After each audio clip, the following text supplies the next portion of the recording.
Ya. Buenas noches y bienvenidos a este segmento de entrevistas de a las 8:45 el día jueves. Soy Quique Godoy y me acompaña como siempre Claudia Méndez Arriosa. Buenas noches, Claudia. Buenas noches, ¿cómo está? Bien, gracias, Claudia. Vamos a compartir hoy acerca de un tema que obviamente se volvió noticia derivado de la resolución de la Corte de Constitucionalidad en forma definitiva de un par de recursos que estaban planteados. Vamos a hablar acerca de la caducidad de la cédula de vecindad, que quedará sin vigencia en el momento en el que la Corte publique la resolución donde notifica ya oficialmente que queda sin vigencia la cédula. Así que será cosa de una semana máximo, estará publicada. Pero para hablar del tema nos acompañan justamente Rudy Gallardo, director del RENAP. Buenas noches, Rudy. Buenas noches, mucho gusto. Y nos acompaña el diputado Amílcar Pop, uno de los dos interponentes del recurso ante la CC para que siguiera vigente la cédula. Buenas noches, diputado. Buenas noches. Buenas noches, mucho gusto.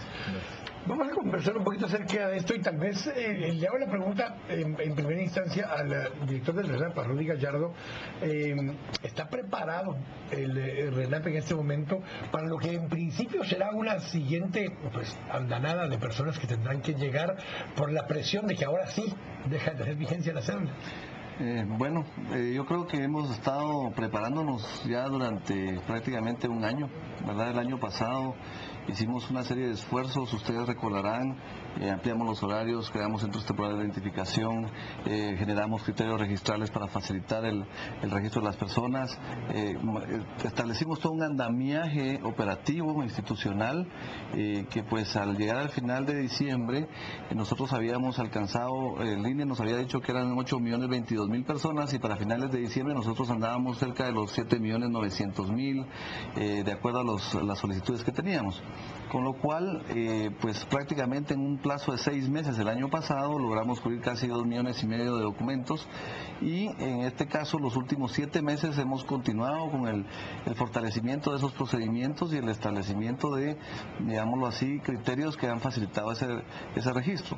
Al punto que hoy tenemos ya entonces una cifra de cerca de 8.220.000 solicitudes de PIs que ya están para las personas y con eso lo que hemos logrado entonces es que pues en las sedes durante 7 meses en las oficinas de RENAP cualquiera podría ser testigo de que hubo una muy baja afluencia de personas, pero hubo afluencia constante a otro nivel. Se sobrepasó la cifra que se supone que debía Se sobrepasó la cifra cerca de 200.000 personas. Pero la cifra esa era a diciembre del año pasado. A diciembre. Obviamente de diciembre para acá han cumplido 18 años otras personas en ese ítem. Pero estas personas, los jóvenes que cumplen mayoría de edad, pues gracias a Dios han tenido una conciencia cívica y ellos inclusive desde los 17 años estamos registrándolos para que cuando tengan los 18 años tengan su EPI, con lo cual ese no es un número que digamos siga pendiente, sino que se va atendiendo día con día.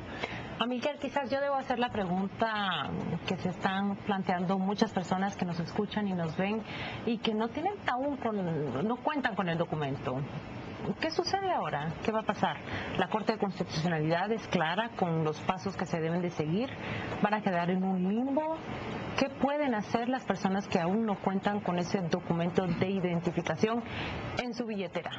Bueno, aquí hay varios problemas que es bueno identificar. La Corte declaró sin lugar la inconstitucionalidad. Ese punto primero es contradictorio desde mi análisis, porque la Corte durante 7 meses que dura el trámite suspende un artículo de la ley y extiende la vigencia de la cédula. 7 meses después de que extendió la vigencia de la cédula, dice que de todas maneras no, y regresa al estado del 2 de enero, o sea, la cédula perdió vigencia. Entonces hay una interpretación ambigua desde mi análisis, porque en todo caso la Corte debió suspender y plantearlo en la sentencia por las razones por las cuales permitió que durante 7 meses se resolviera. Pero para no confundir a quienes nos escuchan, y usted que es abogado nos puede decir, después de esta palabra no hay otra más. Esta es la última palabra. Queda el recurso de aclaración y ampliación que nos va a dar semanas, digamos, de vigencia más de la... Pero no pueden revertir el fallo. El problema es que a partir de que sea publicado en el diario oficial, quien no tiene DPI simplemente no puede ejercer sus derechos. No se puede casar, no puede comprar bienes inmuebles, no puede cambiar un cheque, los jubilados no pueden ir a cobrar su jubilación. O sea, se extendió 7 meses por la inconstitucionalidad. A partir de entonces ya no se puede. Hay un punto aquí, la Corte habla de una constancia que el RENAP debe emitir. ¿Quiénes tienen problemas o está en trámite? Entiendo que hay 30.000 con problemas y un promedio de 200.000 DPIs que se sacaron en 7 meses. Yo me siento muy contento que por 200.000 personas se extendió la vigencia de la cédula. Si ya se resolvió ese problema de 200.000, faltan 30.000, que esos 30.000 con una constancia, yo personalmente como abogado, yo no creo que puedan ejercer derechos. Quizás a lo sumo un banco acepte cambiar cheques con esa constancia, no lo sé.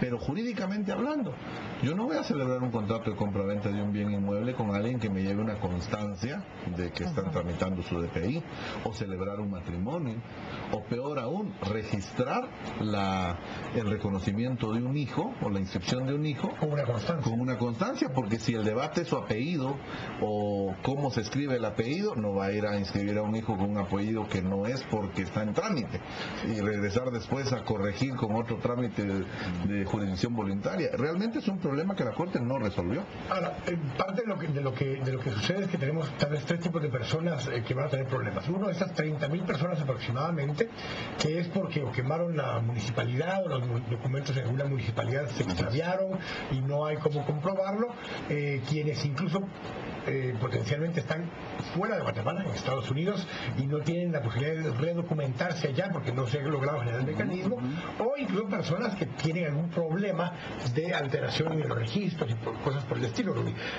Son 30.000 del primero y el tercer caso, pero están las personas que están fuera de Guatemala, por ejemplo. ¿Qué posibilidades hay para ellos si tienen que documentarse, sacar un pasaporte y no tienen DPI? ¿Qué sucede con personas que están en esa condición?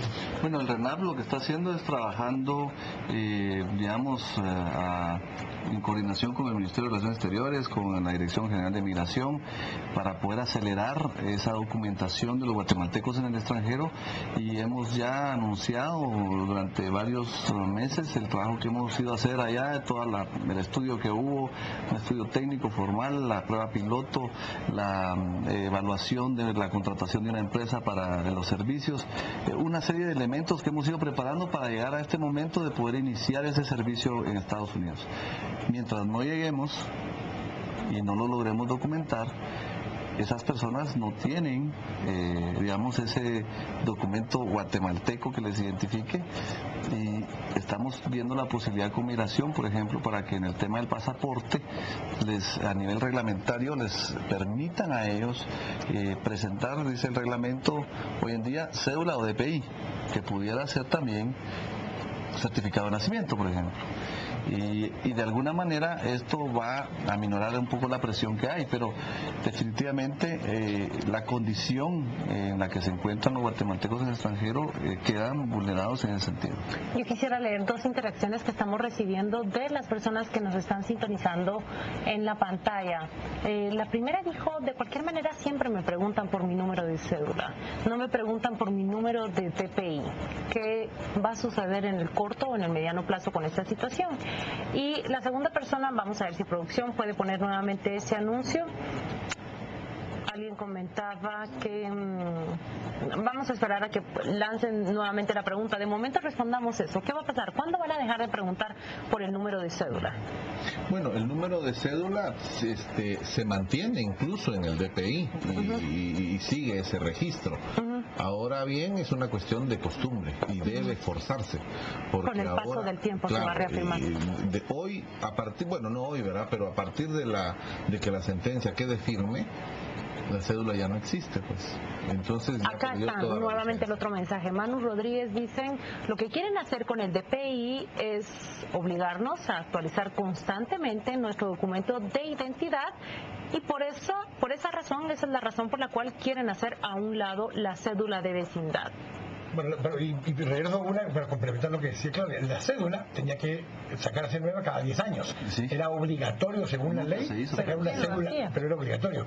La ley decía que cada 10 años había que sacar una cédula nueva, Así por es. fotografía, por datos, por sus características, El DPI tiene una validez, una duración de 10 años. igual que la cédula. Así es. Pero ¿cuán vinculante va a ser esa norma de actualizarlo constantemente? Bueno, nosotros estamos claros que si la ley lo dice, se debe cumplir.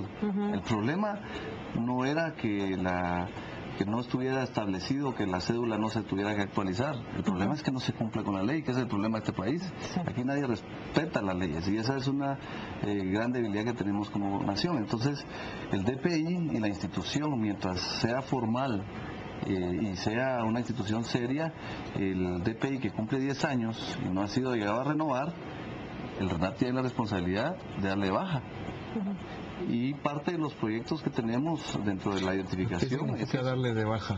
bueno, es deshabilitar el número, porque a lo que yo voy con el tema de los servicios que estamos proyectando ya tener en el RENAP, es que la validación de la identidad la hagan directamente hacia el RENAP, o sea, que sea el RENAP el que dé la certeza en cada transacción, por ejemplo, que se realice a la hora de realizar contratos o a la hora de hacer cualquier otra transacción bancaria, Todas nuestras relaciones. pueda ser a través de que el RENAP